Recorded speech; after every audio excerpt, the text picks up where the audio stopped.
El primer intento de los líderes europeos por alcanzar un acuerdo sobre los presupuestos de la Unión para los próximos 7 años terminó en fracaso. No sabemos, por tanto, si el anunciado recorte en las ayudas destinadas a la política agraria común y a los fondos de cohesión se cumplirá y en qué grado se cumplirá. Queremos hablar de la importancia que sigue teniendo la PAC en el sector primario de nuestra comunidad y lo hacemos con el director general de Política Agraria Comunitaria de la Junta, Juan Pedro Medina. ¿Qué tal? Bienvenido, muy buenas noches. Muy buenas noches. Después de todo lo que se ha dicho, después de todo lo que se ha hablado acerca del recorte de esos fondos, ¿los agricultores, los ganaderos de nuestra comunidad deben ponerse en lo peor? Bueno, yo creo que hay que tener todavía un cierto margen de seguridad en que la PAC va a llegar y vamos a dar confianza en que la negociación que se volverá a producir dentro de unos 15 días o 20 días, pues mejore las cifras iniciales que nos pusieron la semana pasada. Que se estaba hablando de un recorte del 14%, una cifra bastante significativa. Sí, es una cifra significativa, 14%, pues lógicamente con números redondos, en Castilla y León pagamos 1.000 millones de fondos europeos, pues son 140 millones al año, es mucho dinero. Pero yo creo que era el punto de partida. Yo espero que con la alianza de países fuertes, sobre todo Francia, ¿no?, que es el principal perceptor y el principal productor agrario de Europa, espero que esa cifra se pueda corregir. Eso es lo que le iba a preguntar. ¿Quién está de nuestro lado? ¿Quién defiende los mismos intereses que los agricultores y ganaderos de nuestro país? Yo creo que fundamentalmente Francia. Puede haber algunos países, lo que pasa es que tienen otras preocupaciones, que son los países del este, los que llegaron al final. Evidentemente para ellos es importante la PAC, pero también otros fondos, y ellos quieren, sobre todo esos países, quieren tener el mismo nivel de apoyo por hectárea que los países de antigua Europa, los 15 Estados miembros iniciales, ¿no?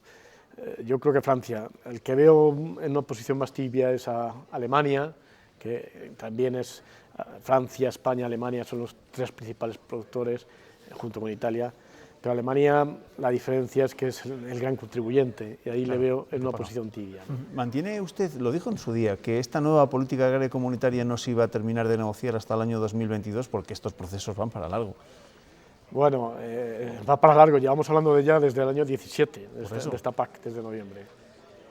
Ahora estamos en la PAC 20 con las reglas antiguas, el 21 ya está por todos aceptados que también será con las reglas actuales, con un nuevo presupuesto, será necesario un nuevo presupuesto, eso hay que cerrarlo cuanto antes, y ya veremos si 2022 también es necesario como transición. Hay muchos países que piden 22. España, el gobierno de España no quiere llegar hasta 2022, quiere que sea, que en 2022 ya se apliquen las nuevas reglas, no un año de transición. Es cierto que las negociaciones de todas las políticas agrarias comunes han sido muy duras, han sido difíciles, pero claro, ahora nos enfrentamos a un escenario diferente porque la Unión Europea se ha quedado sin un socio contribuyente neto. ¿Hasta qué punto va a ser importante precisamente tanto para los fondos de cohesión como para los fondos de la política agraria común la salida del Reino Unido de la Unión Europea? Sí, esta es la característica diferente a otros periodos, ¿no? Totalmente diferente.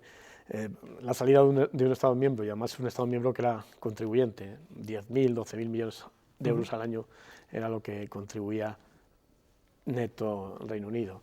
Hasta ahora, sobre todo, la diferencia importante, la reforma de 2003, que es prácticamente la base de la actual, donde se crean los derechos de pago único.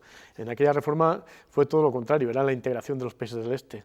Y en aquel momento también diferente, porque en aquel momento, en el 2003, se blindó, no era momento de negociar el presupuesto del marco financiero que se negocia por 7 años, pero en aquel momento, en 2003, el presupuesto de la PAC se blindó hasta 2013. Y no era el momento de negociar. Negociar el presupuesto en aquel momento fue 2007, y eso fue un hecho muy importante. Crecía Europa, pero se blindaba el presupuesto de la PAC.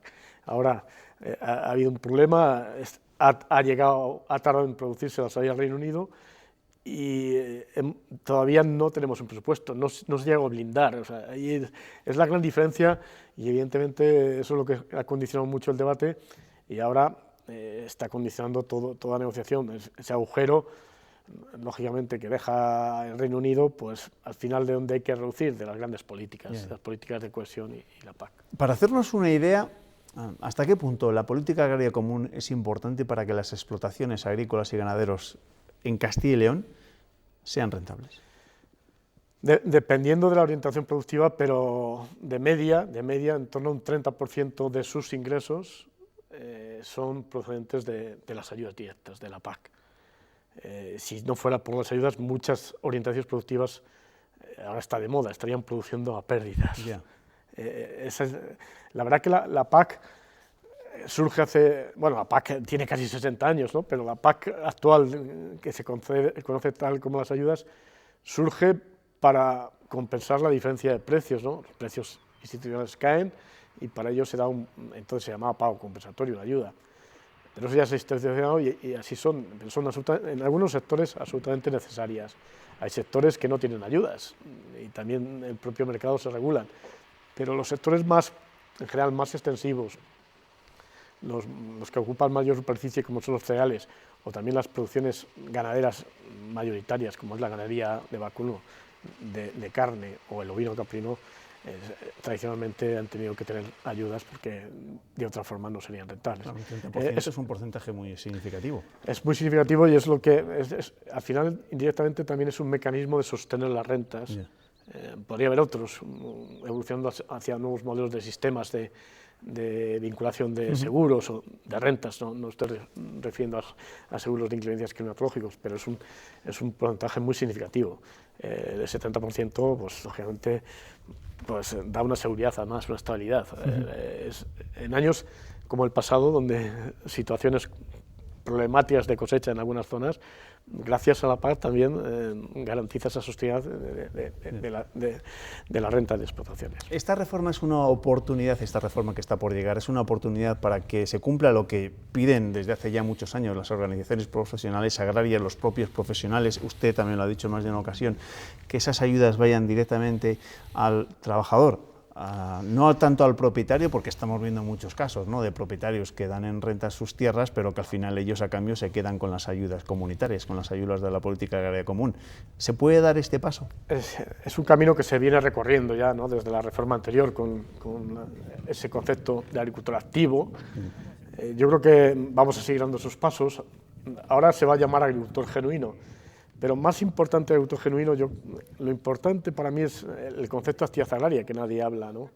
Y hay que volver a que actividad agraria realmente es aquel que tiene un riesgo empresarial, que produce cereales, produce leche, produce carne, no aquel que solo arrienda sus tierras. Por lo tanto, va a ser un paso más, estoy convencido que sí que va a haber un paso más. Todavía llegar a que todos los que perciban las ayudas directas sean absolutamente los más fetén, igual es difícil, pero de aquí a final de esta reforma habrá habido un avance, ya lo está viendo. En la reforma actual, la del 15, empezamos con casi 900.000 beneficiarios de PAC.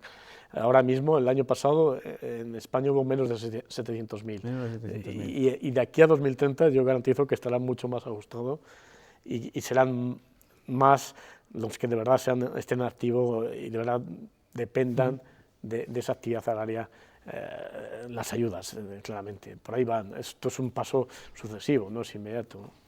Sobre la negociación de esa nueva política agraria comunitaria, la Junta, usted mismo, ya proponía un trato diferencial en esa nueva PAC para las zonas que se despueblan. Evidentemente, estamos hablando en muchos casos de muchos territorios, de muchas comarcas de Castilla y León. ¿Cree que esto va a poder ser así? ¿Que se va a tener en cuenta esa circunstancia? Esperemos que se tenga en cuenta. En el análisis que estamos haciendo, llevamos todo el año 2019, en los objetivos específicos que están en el reglamento, hay uno que tiene que ver con el tejido rural, ¿no? Y algo que se ha identificado claramente es la menor disponibilidad de servicios en el tejido rural. Por lo tanto, si tienen menos servicios de todo tipo, infraestructuras, pero sobre todo las nuevas tecnologías, hay que buscar ese apoyo extraordinario para esas zonas y por lo tanto vamos a seguir con esa demanda de un fondo específico para esas zonas o también un diferencial en cuanto a la tasa de cofinanciación de los fondos de FEADER en esas zonas. Vamos a seguir insistiendo y creemos que está absolutamente justificado del análisis que hemos hecho. Usted llegó a decir que el gran riesgo es que la PAC deje de ser comunitaria y pase a ser nacional. ¿Ese riesgo existe? ¿Que al final tengan que ser los gobiernos nacionales los que acaben aportando más de lo que aportan en estos momentos? Ese riesgo siempre se vislumbra cada vez que hay una reforma. Cada vez que hay una reforma siempre se dice que pueda ser que todos los fondos no vengan de Europa o los fondos importantes. En este periodo, ahora mismo no existe ese riesgo, en este periodo nuevo, porque la mayor parte de la financiación será 100% europea. Sí que es verdad que hay matices, ¿no? Porque es verdad que la Comisión va a dejar más libertad a los Estados a la hora de legislar más acorde a su territorio, aunque los mínimos comunes los establece el reglamento. Por lo tanto, esto en principio no existe el riesgo, pero es verdad que vamos por un camino también es lógico, una Europa más amplia, con muchas diferencias entre países del este y el sur, es lógico que haya normas comunes, objetivos comunes, pero luego legislación de la intervención de la medida más al territorio. Yo creo que está bien hecho el planteamiento de la Comisión está garantizando que no hay riesgo de renegociación. De alguna forma ya actualmente en la PAC actual también hay normas diferentes, por ejemplo hay ayudas asociadas a la remolacha en España pero no las hay en Francia y por lo tanto yo creo que es un nuevo modelo de gobernanza que tiene bastante de positivo y hay que seguir manteniendo lo que es el espacio común, pero las normas más adaptadas a los territorios. Más allá de esta negociación de la política agraria comunitaria, que ya veremos cómo termina, porque no ha hecho, como quien dice, más que empezar, ¿entiende todas estas movilizaciones agrícolas y ganaderos? ¿A qué las achaca? ¿Es todo solo tema de precios, de bajos precios en los productos? Probablemente esa debería ser la principal circunstancia, no bajos precios, rentabilidad, escasa rentabilidad, quizá. Los precios. Esto podría ser un debate muy amplio. Los precios en muchos de los productos se fijan muy lejos de aquí, sí. En el mercado de Londres o en Chicago, hablo de los cereales, o por ejemplo la leche en Fonterra, en Nueva Zelanda. Esto es así, hay que asumirlo, Hablamos de rentabilidad. En ese sentido yo creo que debería ser el principal argumento, pero hay más, lógicamente hay más argumentos. Bajo mi punto de vista, uno es ese, quizá otro tenga que ver con el momento actual de esta negociación de la PAC, esta incertidumbre, y otro que yo creo que es también muy importante es la criminalización del sector, ¿no? por la sociedad urbana. El hecho de que al sector se le inculpe de todos los problemas del cambio climático o de otras cuestiones, yo creo que, por ejemplo, todo el tema que por otra parte me parecen lógicos, todos los temas relacionados con el bienestar animal y todas las exigencias medioambientales excesivas en algunos, bueno, excesivas no, pero el agricultor al final cumple, pero se le criminaliza como el mal. Eso también es otro de los problemas, pero el principal debería ser la escasa rentabilidad en algunas producciones el que haya hecho estas movilizaciones. Al final también depende mucho también de la propia organización del sector, o sea, eso también hay que ser razonable. Le agradezco, Juan Pedro Medina, que se haya acercado a este tiempo de entrevista de la medianoche para que conozcamos algo más acerca de lo que nos viene de esa política agraria comunitaria tan importante para nuestra comunidad, para los profesionales del sector primario de Castilla y León. Gracias al director general de Política Agraria Comunitaria de la Junta de Castilla y León. Pedro, gracias. Muchas gracias y buenas noches. Que vaya bien. Nosotros hacemos aquí un pequeño paréntesis, o mejor dicho, lo que hacemos es dar paso a la información meteorológica, porque ahora viene con todos los datos Francisco Cacho y les recuerdo que desde las 8 de la mañana Pilar Ruiz nos va a contar cómo se despierta este martes Castilla y León. Gracias, que descansen.